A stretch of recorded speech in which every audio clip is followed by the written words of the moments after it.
মৃত মানুষের আত্মার সঙ্গে সত্যি কি কথা বলা যায়? আপনি কি বিশ্বাস করেন? প্ল্যানচেট নিয়ে অনেকেই বলে সবটাই বানানো গল্প, কিন্তু আবার অনেকে শপথ করে বলে তারা নিজের চোখে দেখেছে, নিজের কানে শুনেছে। এখন যদি প্ল্যানচেট নিছক খেলা না হয়ে সত্যি আত্মার সঙ্গে যোগাযোগের দরজা হয়, তাহলে কি আপনি একবার চেষ্টা করার সাহস করবেন?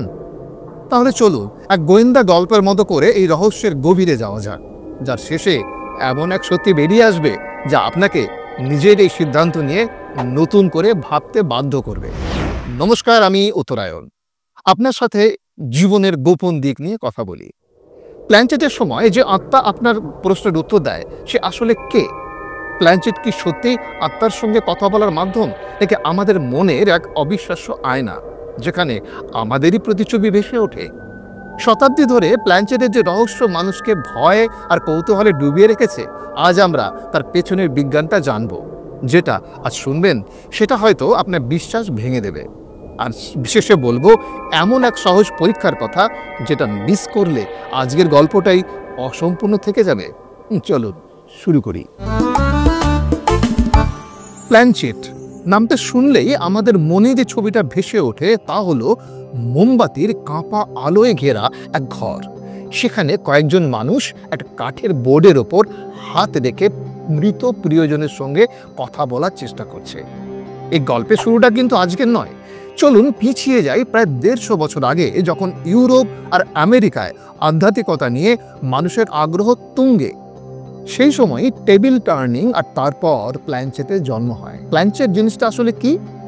খুব সহজ করে বললে এটা একটা ছোট্ট কাঠের টুকরো, যার নিচে চাকা লাগানো থাকে যাতে সেটা সহজেই নড়াচড়া করতে পারে।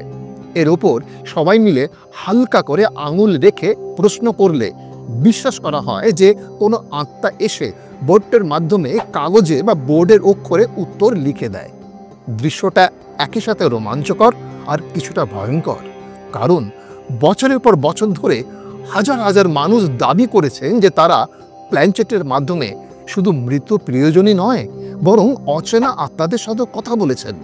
তাদের অভিজ্ঞতা এতটাই জীবন্ত আর বাস্তব মনে হয় যে একে চ্যালেঞ্জ করা প্রায় অসম্ভব।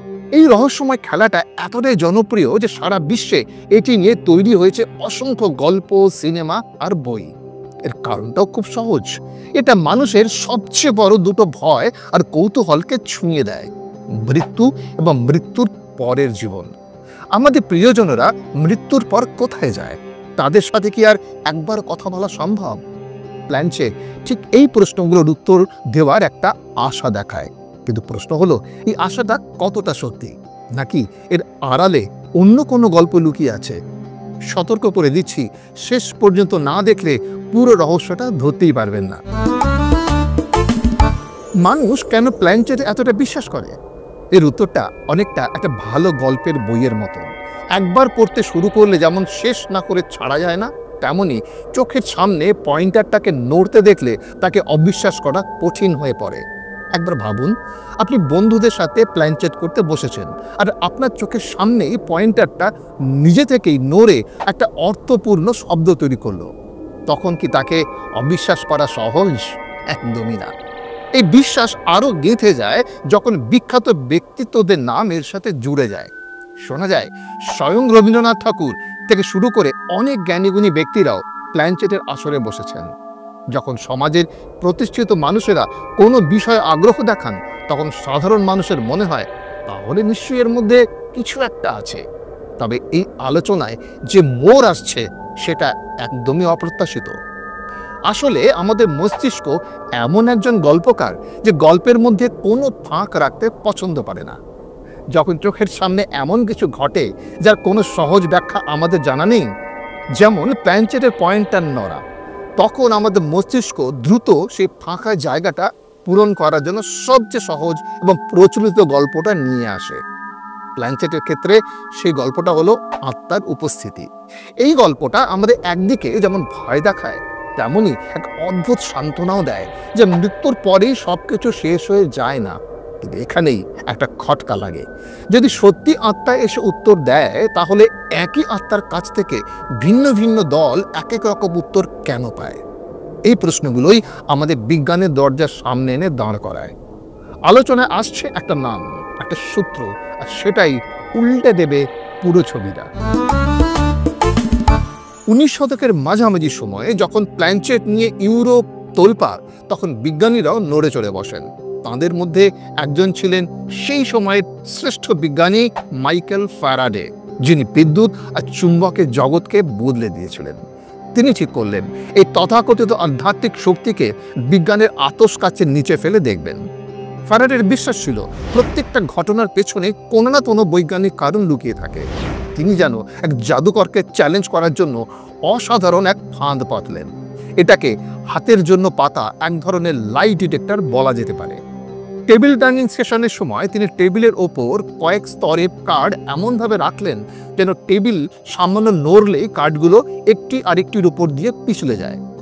অংশগ্রহণকারীদের তিনি এই ব্যবস্থার কথা জানাননি। তার উদ্দেশ্য ছিল একটাই, এটা দেখা যে টেবিলটা কোনো অদৃশ্য শক্তির ইশারায় নড়ছে নাকি অংশগ্রহণকারীরাই নিজেদের অজান্তে তাকে নাড়াচ্ছে। ফলাফল ছিল চমকে দেওয়ার মতো। ফ্যারাডে দেখলেন অংশগ্রহণকারীরা যখন ভাবছে যে টেবিলটা ডান দিকে ঘুরবে, তখন তাদের হাত থেকেও অজান্তেই একটা সূক্ষ্ম চাপ ডান দিকেই যাচ্ছে। এই চাপ এতটাই হালকা যে তারা নিজেরাও সেটা টের পাচ্ছিল না। এটা অনেকটা দড়ি টানাটানি খেলার মতো, যেখানে দুই দলই ভাবছে তারা জিতবে, আর তাই নিজেদের অজান্তেই সর্বশক্তি দিয়ে দড়ি টানছে। এখানেও ঠিক তাই ঘটছিল, কিন্তু চাপটা ছিল একেবারেই মৃদু। ফ্যারাডের পাতা ফাঁদে সেটা ঠিকই ধরা পড়ছিল। এই পরীক্ষাটি প্রথমবার চোখে আঙুল দিয়ে দেখিয়ে দেয় যে টেবিল নড়ার পেছনে কোনো বাইরের শক্তি নয়, বরং অংশগ্রহণকারীদের নিজেদেরই পেশির নড়াচড়া দায়ী।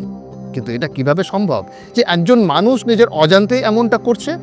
এখানেই মনোবিজ্ঞানের এক বিস্ময়কর ধারণার জন্ম হয়। আসল খেলা শুরু এখানেই। মাইকেল ফ্যারাডের পরীক্ষার পর বিজ্ঞানীরা এই অদ্ভুত ঘটনার নাম দিলেন আইডিওমোটর এফেক্ট। নামটা কঠিন শোনালেও ব্যাপারটা জলের মতো সোজা। আইডিও মানে চিন্তা, আর মোটর মানে নড়াচড়া। অর্থাৎ আপনার চিন্তা বা প্রত্যাশা যখন আপনার অজান্তেই আপনার শরীরের পেশিকে নাড়ায়, সেটাই আইডিওমোটর এফেক্ট। ব্যাপারটা বুঝতে একটা সহজ উদাহরণ দিই। ধরুন আপনি খেলা দেখছেন আর আপনার প্রিয় খেলোয়াড় পেনাল্টি কিক মারতে যাচ্ছে। আপনি চাইছেন গোল হোক, তাই আপনার ভেতরেও রয়েছে চরম উত্তেজনা। বলে কিক মারার মুহূর্তে গোল হবে কি হবে না, এই উত্তেজনায় কি আপনার নিজের পাও সামান্য কেঁপে ওঠে? আপনি কিন্তু ইচ্ছে করে পা নাড়াননি। আপনার জেতার চিন্তা বা আইডিয়া আপনার শরীরকে দিয়ে এই কাজটা মোটর করিয়ে নিয়েছে। এটাই আইডিওমোটর এফেক্ট। আমাদের মস্তিষ্ককে একটা বিশাল জাহাজের সাথে তুলনা করা যায়। জাহাজের ক্যাপ্টেন হলো আমাদের চেতন মন, অর্থাৎ কনসিয়াস মাইন্ড, যে জেগে থাকে, সিদ্ধান্ত নেয় এবং জাহাজ কোন দিকে যাবে তা ঠিক করে। কিন্তু জাহাজের আসল শক্তি লুকিয়ে আছে তার ইঞ্জিন রুমে, যেখানে একদল দক্ষ কর্মী দিন রাত কাজ করে চলেছে। এই ইঞ্জিন রুমটাই হলো আমাদের অবচেতন মন, অর্থাৎ সাবকনসিয়াস মাইন্ড।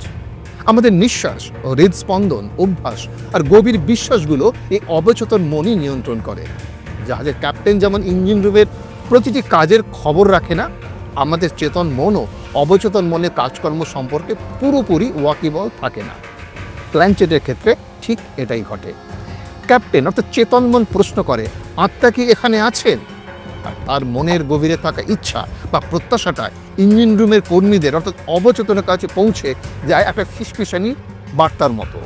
তখন ইঞ্জিন রুমের কর্মীরা ক্যাপ্টেনের ইচ্ছা পূরণ করতে সবাই মিলে জাহাজটা হালটা অতি সামান্য করে হ্যাঁর দিকে ঘুরিয়ে দেয়। এই ছোট ছোট ধাক্কাগুলো যখন একসাথে যুক্ত হয়, তখন প্ল্যানচেটের পয়েন্টারটা বেশ স্পষ্টভাবেই হ্যাঁর দিকে চলে যায়। ক্যাপ্টেন যেহেতু নিজে হাল ঘোরানোর নির্দেশ দেয়নি, তাই তার মনে হয় জাহাজটা কোনো রহস্যময় স্রোতের কারণে ঘুরছে। আসলে আসল চালক বা ভূত হলো তাদের সম্মিলিত অবচেতন মন। এবার এসে সহজ পরীক্ষার কথা বলছি, যা আপনি নিজেই করে দেখতে পারেন, আর তাতেই রহস্যের জট খুলে যাবে আপনার চোখের সামনে। যদি আপনি আগের এই ব্যাখ্যায় সন্তুষ্ট না হন বা এখনও আপনার মনে কোনো সন্দেহ থাকে, তাহলে খুব সহজ একটা পরীক্ষা আপনি নিজেই করে দিতে পারেন। এই পরীক্ষাটাই আইডিওমোটর এফেক্টের সবচেয়ে বড় প্রমাণ এবং আমাদের গোয়েন্দা গল্পের শেষ অধ্যায়। পরের বার প্ল্যানচেট নিয়ে বসার সময় অংশগ্রহণকারীদের চোখ বেঁধে দিন। যুক্তি তো এটাই বলে, যদি সত্যিই কোনো আটটা অক্ষর দেখিয়ে উত্তর দেয়, তাহলে অংশগ্রহণকারীরা বোর্ড দেখতে পেল কিনা তাতে কিছু যায় আসে না। আত্মার চোখ তো খোলাই রইল, যেহেতু তার চোখ বাঁধা সম্ভব নয়, তাই না? কিন্তু বাস্তবে দেখা যায় চোখ বাঁধার সঙ্গে সঙ্গেই প্ল্যানচেটের তথাকথিত ক্ষমতা পুরোপুরি গায়েব হয়ে যায়। পয়েন্টারটা হয় একদমই নড়ে না, অথবা হিজিবিজি আঁকিবুকি করে কোনো অর্থপূর্ণ শব্দ তৈরি করতে পারে না। এর কারণ কি? ভাবুন, আপনি একজন দক্ষ গাড়ি চালক, কিন্তু আপনার গাড়ির সামনের কাঁচটা কেউ কালো রং করে দিয়েছে। আপনি জানেন কিভাবে চালাতে হয়, কিন্তু রাস্তা দেখতে না পাওয়ায় আপনি গাড়ি এক চুলও নাড়াতে পারবেন না। ঠিক তেমনই চোখ বাঁধা থাকায় অংশগ্রহণকারীদের মস্তিষ্ক বোর্ডের অক্ষরগুলো দেখতে পায় না। ফলে তাদের অবচেতন মন সেই জাহাজের দক্ষ কর্মীদের মতো পেশিগুলোকে সঠিক দিকে চালনা করার জন্য কোনো মানচিত্র বা সংকেত পায় না। আপনার মস্তিষ্ক যখন জানেই না ক অক্ষরটা কোথায় বা না কোন দিকে, তখন সে পয়েন্টের দিকে ঠেলবে কিভাবে? এই একটা পরীক্ষায় প্রমাণ করে দেয় যে প্ল্যানচেটকে চালানোর জন্য কোনো আত্মার দরকার হয় না, দরকার শুধু অংশগ্রহণকারীদের চোখ আর তাদের মস্তিষ্কের শক্তি। তাহলে প্ল্যানচেটের পেছনের আসল রহস্যটা কি দাঁড়ালো? প্ল্যানচেট কোনো ভুতুরে টেলিফোন নয়, বরং এটি আমাদের মনের এক বিশাল আয়না। এই আয়নায় যা দেখা যায় তা কোনো প্রেতাত্মার ছবি নয়, বরং আমাদের নিজেদেরই অবচেতন মনের প্রতিচ্ছবি। আইডিও মোটর এফেক্ট আমাদের দেখায় যে আমাদের অবচেতন মন কতটা শক্তিশালী, যা আমাদের অজান্তেই আমাদের শরীরকে নিয়ন্ত্রণ করতে পারে। প্ল্যানচেটের অভিজ্ঞতা তে অলৌকিক না হলেও এটা আমাদের নিজেদের মন আর তার ভেতরের ক্ষমতা নিয়ে নতুন করে ভাবতে শেখায়। শতাব্দী ধরে চলে আসা এই বিশ্বাস হয়তো একদিনে যাবে না, কিন্তু বিজ্ঞানের আলোয় দেখলে বোঝা যায় সবচেয়ে বড় রহস্য আর সবচেয়ে বড় সত্যি কোনো বাইরের জগতে নয়, বরং আমাদের নিজেদের ভেতরেই লুকিয়ে আছে। আসল ভূত অন্য কোথাও নয়, আমাদের মস্তিষ্কের গভীরে বাস করা আমাদেরই চিন্তা ভাবনা। এই বিষয়ে আপনার মতামত কি? আপনি কি কখনো প্ল্যানচেট করেছেন?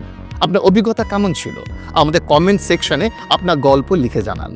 ভিডিওটি যদি আপনার ভালো লেগে থাকে এবং নতুন কিছু জেনে থাকেন, তাহলে অবশ্যই বন্ধুদের সাথে শেয়ার করুন। আর আমাদের চ্যানেলটি সাবস্ক্রাইব করতে ভুলবেন না, যা আপনি চাইলেই পারেন। অন্ধকার ঘরে প্ল্যানচেট টেবিলের ওপারে আত্মার সঙ্গে কথা বলা যতটা রহস্যময়, ঠিক ততটাই ভয়ঙ্কর আর অদৃশ্য এক দুনিয়া তৈরি করেছে ইন্টারনেট। সেখানে নেই শারীরিক ছোঁয়া, তবু শরীর আর মনের খেলা চলছে অবিরত। কি সেই দুনিয়া? আনন্দের নামে প্রতারণা, অনলাইন সেক্স ইন্ডাস্ট্রির গোপন খেলা নিয়ে ফিরে আসবো আগামী পর্বে। Till then, bye and take care.